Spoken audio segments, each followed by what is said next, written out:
welcome to week 9's lectures on Collins's The Moonstone.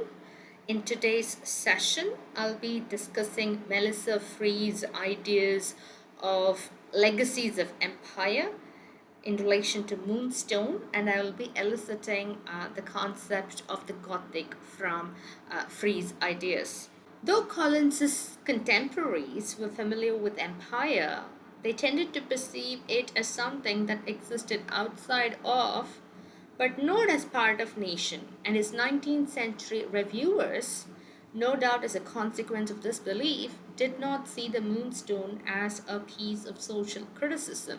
What we understand is that Collins's contemporaries did not really see the idea of the empire as very closely related to the idea of their nation. They thought empire was something that's outside of Great Britain, and therefore his contemporaries, including his reviewers, Collins's reviewers, did not see the novel Moonstone by Collins as a criticism of that empire, of the British Empire. They did not see it as a social critique because they thought empire is something that's outside of the nation. Evoking the sense that home and away are distinct, Margaret Oliphant, in Sensation Novels, an 1862 article for Blackwood's Edinburgh magazine, valorizes the distant sound of guns, which, even post-mutiny, do not merely threaten but actually bolster her sense of security along the bank of the Thames. That distant roar has come to form a thrilling accompaniment to the safe life we lead at home. It's very significant to see how the complications of the colony is not really impinging on the citizens of Great Britain who are within the boundaries of the home. Margaret Oliphant was a prolific writer of the 19th century, and in her article titled Sensation Novels that she wrote for Blackwood's Edinburgh magazine, she celebrates the sound of guns, the distant sound of guns, the guns that go off in the colony. And she feels that that distant sound of violence and gunshots doesn't really imply any kind of threat to the home. In fact, it reinforces the safe life that Oliphant and others like her live at home. So it's like reading a Gothic novel. You can safely be terrorized by the complications that happen on the pages. And once you've read the novel, you can safely put it away and say, these things are not going to threaten me because they're part of fictional narratives. Something similar is being suggested in the views of Margaret Oliphant when she is comparing the terror, the Gothic subtext to the colony with the security that she finds at home. Only in the last 30 years have critics begun to recognize the Moonstone as a critique of British imperialism. Mid and even late 20th century critics tended to read the novel as unencumbered with social themes. When John R. Reed wrote the first postcolonial critique of the Moonstone in 1973, he also reinstated a binary that I am arguing Collins was at pains to disavow, reading home, the personal, and empire as separate entities. What Melissa Free is pointing out in this set of ideas is that the novel Moonstone was identified as a criticism of British imperialism quite recently. It had been seen, the novel had been seen to be free of any kind of social criticism in the perspectives of the critiques until recently. John Reed was the first, according to Melissa Freed, to write a post-colonial criticism of the Moonstone, and he wanted to um, point out that the home and the empire cannot be seen as two very distinct entities, two very distinct concepts. Melissa Free is also arguing that one cannot see these two entities as distinct and unrelated to one another, because we know now that they are very, very strongly implicated in one another. The removal of the Moonstone from its sacred Indian shrine, that should be shrine, SHRINE, shrine, and subsequent relegation to the status of decorative bauble worn by a descendant of its thief, set in motion imperial repercussions represented by, but not limited to, the gemstone's curse, demonstrating that the spoils of imperial plunder yield dire consequences at home, as do bloodshed and silence.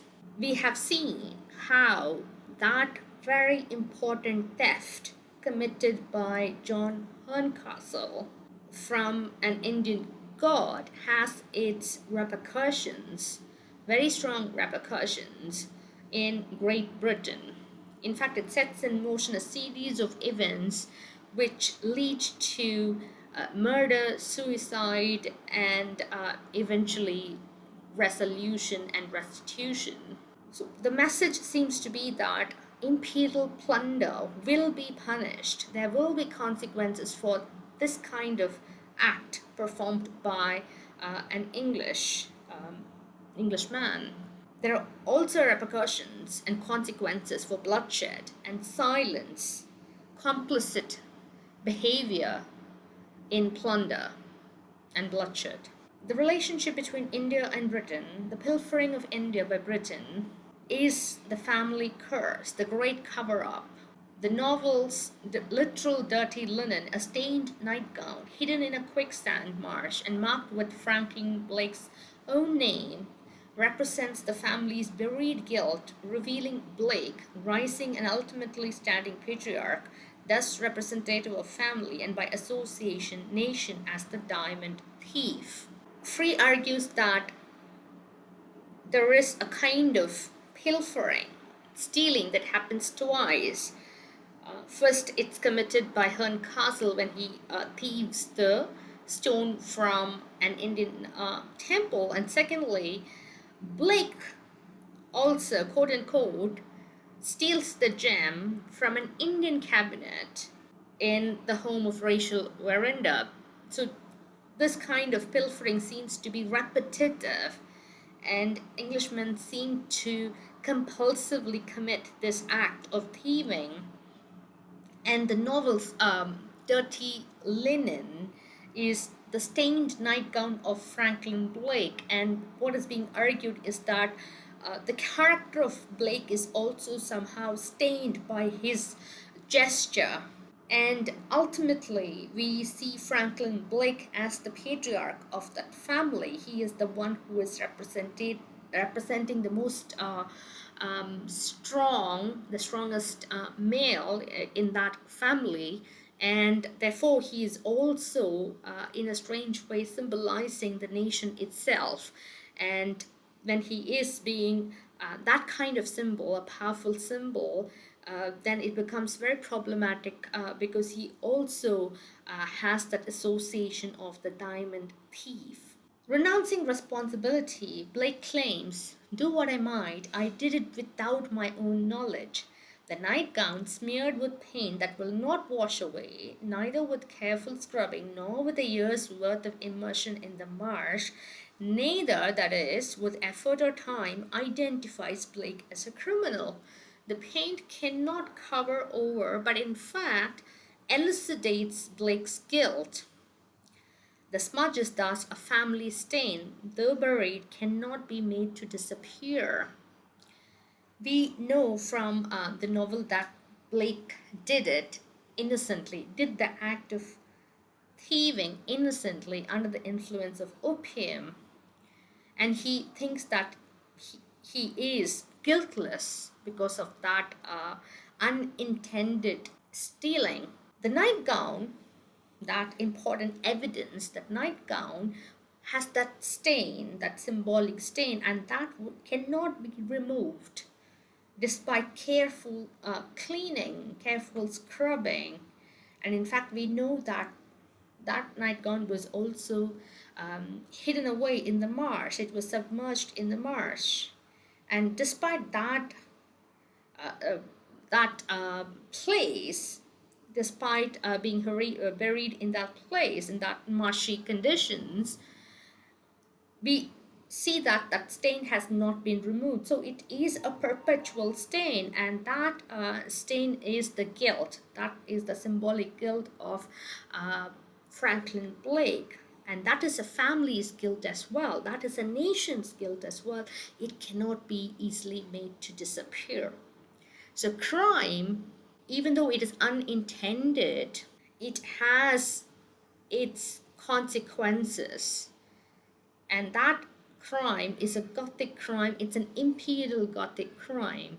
Blake ultimately absolves himself of the crime by absolving himself of wrong intention. In short, he might be heard to say, the opium made me do it. Since the robbery was committed under the influence of a drug that he did not willingly ingest, we know that Mr. Candy gave him that opium without Franklin Blake's knowledge, and therefore Blake absolves himself of any wrongdoing. Despite that kind of explanation, we do know that a crime was committed, an act of thieving was done.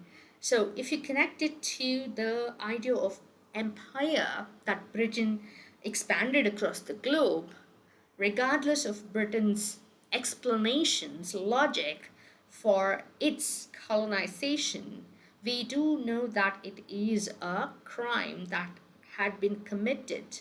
That he unwittingly ingests the drug that causes him unwittingly to steal the diamond compounds the paradoxically active role of oblivion in the novel. That Blake steals Rachel's diamond out of good motives in order to protect her from its theft by the Indians does not dismantle this allegory, rather, it reenacts Victorian imperialist ideology. It's a fantastic point made by Melissa Free. Blake unwittingly, without his knowledge, takes the opium. Blake, without his knowledge, steals the diamond from Rachel. Even though when he was under the influence of opium, he did the act of stealing with good motives. He wanted to protect the diamond from being stolen by the Indians. So this kind of logic is a logic that doesn't deconstruct the imperialist ideology of Great Britain. In fact, it reenacts that ideology. When Britain says that it is colonizing because the reason behind that colonization is to civilize all the colonized people, then we know that that's a problematic logic. His logic of unaccountability, his denial of family agency, which reads his narcotic burgling of the diamond as not quite theft, mirrors his attribution of agency to the Moonstone and his obfuscation of both Herncastle's violence, the diamond fell into his hands, and of his own role as transmitter of trouble and terror. The diamond found its way into my aunt's house in Yorkshire and came to be lost. Melissa Free is laying bare how Franklin Blake is denying any kind of accountability for his act. He doesn't think that he had any agency when he burgled that diamond. And that kind of denial of agency is taken back into the past by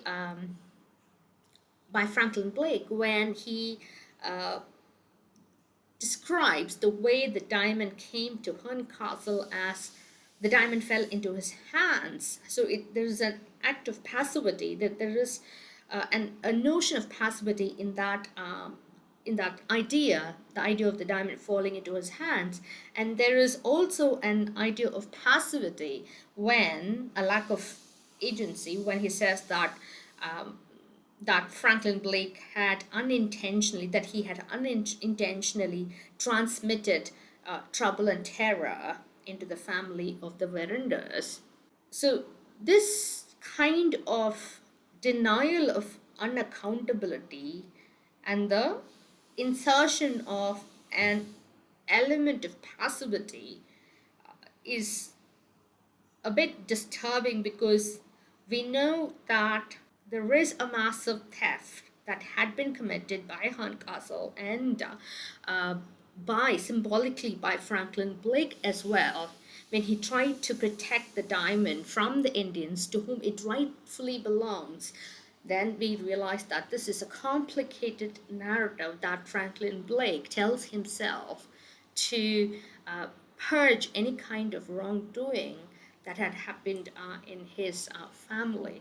In failing to identify Horncastle's theft as imperial plunder or his own actions as theft, Blake perpetuates the legacy of illusion that is the real family inheritance. As I have demonstrated, this logic is the logic of empire. It, not an Indian bred curse, is the family bequest. So, very clearly, we now understand that Blake refuses to see Horncastle's plunder as imperial plunder, the plunder of the colony. He refuses to see his own act as a continuation of that kind of imperial plunder. It's a different kind, but it is an act of plunder as well. And Melissa Free points out that this refusal to see the problem at the heart of the empire is the genuine family inheritance. That's what they inherit from one another. That's what Horncastle bequeaths to the Verandas family. Even Rachel refuses to throw light on why she has suddenly started to break away from Franklin Blake. So the bequest of the family is not the curse of the Indian diamond or the Orient. The bequest is that idea of delusion, the idea of oblivion. The shivering sand acts as a synecdoche not simply of the East, as Hella suggests, Tamarhella, but of a colonized East. Located in England, within walking distance of, but not visible from the Veranda family estate, the shivering sand, violently powerful and hiding not only suffocating subjects but the secrets of their oppressors, lures Rosanna Spearman, the working class girl with the power to expose Franklin Blake to its edge and ultimately into its depths. The shivering sand, the marshy space, is a synecdoche, is a representation of not just the East but the colonized East, according to Tamar Heller and Melissa. It's not visible from the Rachel Veranda estate, but it's close by, it's within walking distance, and Rosanna Spearman is constantly attracted by that space, that working class girl. And that sand submerges a lot of secrets and subjects and human being as well, because Rosanna Spearman dies in that space. It draws her into its depths to her death. But we see how the secrets also emerge. So that space, that shivering sand, is a space of Imperial Gothic. It is a space where lots of things are buried, but they emerge to throw light on the complications that are present within the West. I think the place has laid a spell on me, she says. Like the diamond, the opium, however, the sand itself does not inherently possess mystical, read Eastern power.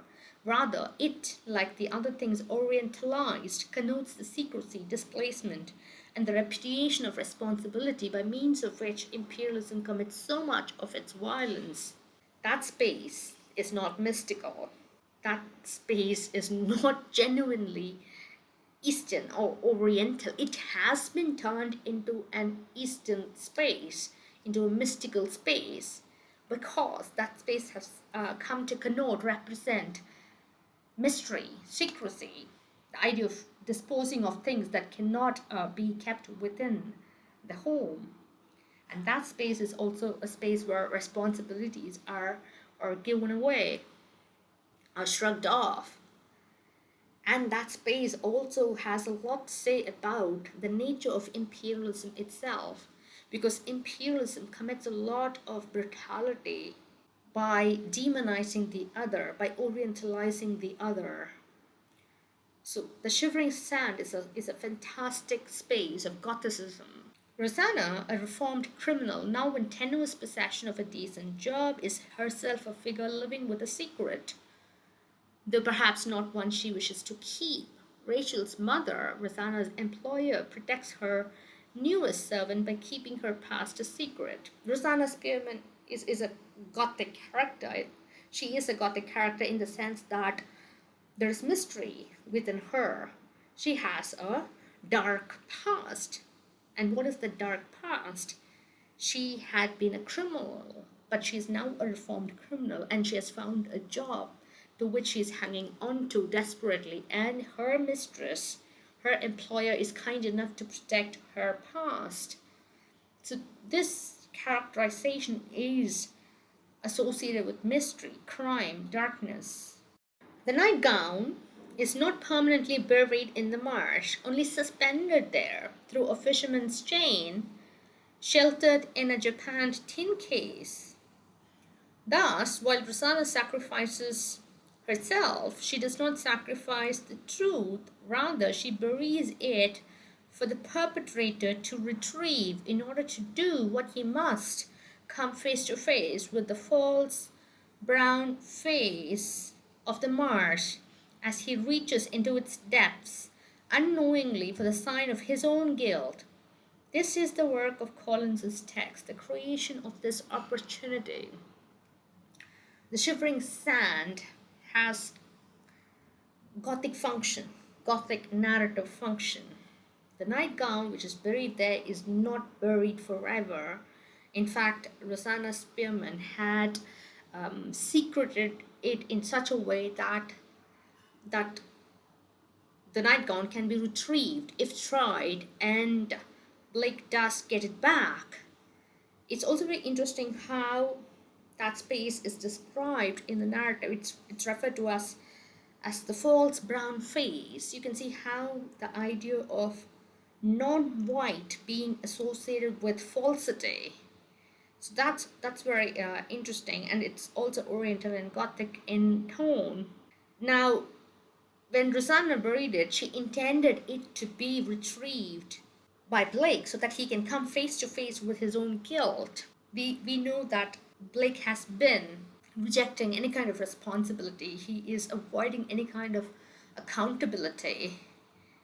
And yet, Collins, through the way he has set up the narrative, makes that space for the kind of associations one can draw. He creates an opportunity for the reader to interpret and come to a conclusion, take away certain messages about the nature of Franklin Blake's crime and guilt. Orientalized objects and matter, the Shivering Sand, in the novel then, do not have any agency despite Blake's linguistic contrivances, thus denying the very Orientalism with which they are superficially imbued. They do not merely reflect but challenge Western misperceptions of the East, as marked by the attributes laid out by Said in Orientalism, by simultaneously reflecting Western, here English, misperceptions of themselves as innocent. So while the diamond lacks agency, it transmits It returns that with which it is approached. Melissa Free fantastically puts forward a range of points here. Firstly, she argues that Oriental objects, Oriental stuff, do not have any kind of agency. There is no mysticism, there is no supernatural stuff embedded in these Oriental figures and objects.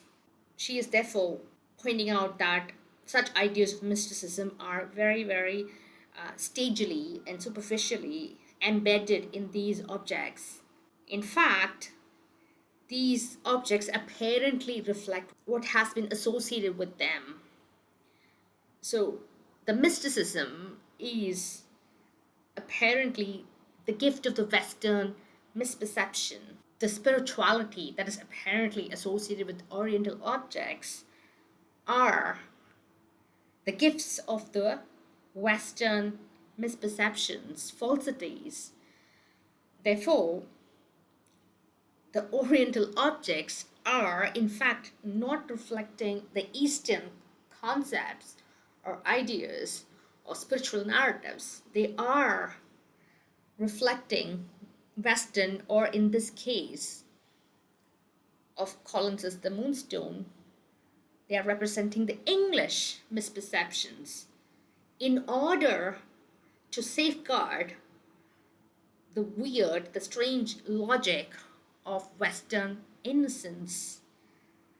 So, what we should understand is that the diamond does not possess any kind of voodoo. It doesn't possess any kind of supernatural spiritual influence. It doesn't have any kind of agency to harm anybody.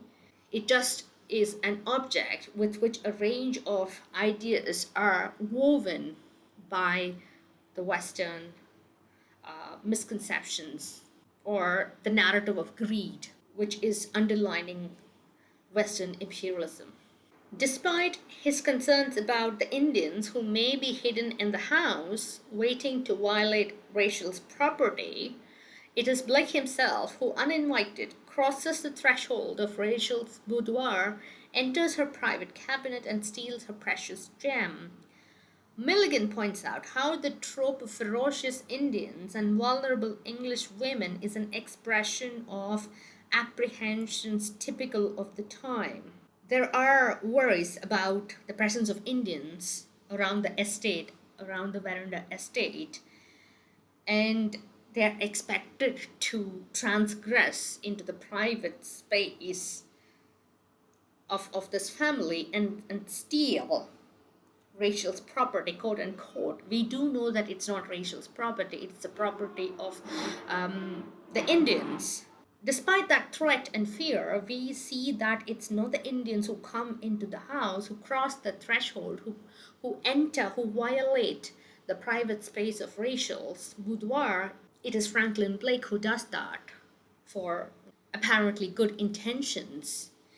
So instead of the Indians, we see the Englishman transgressing the feminine space and stealing the precious gem. Milligan, the critic, also points out that this image of ferocious Indians threatening unprotected English women was an idea that was floating about at that point of time. There was the design to create apprehensions about the fierceness or the threat embedded in the bodies of Indians. Thank you for watching. I'll continue in the next session.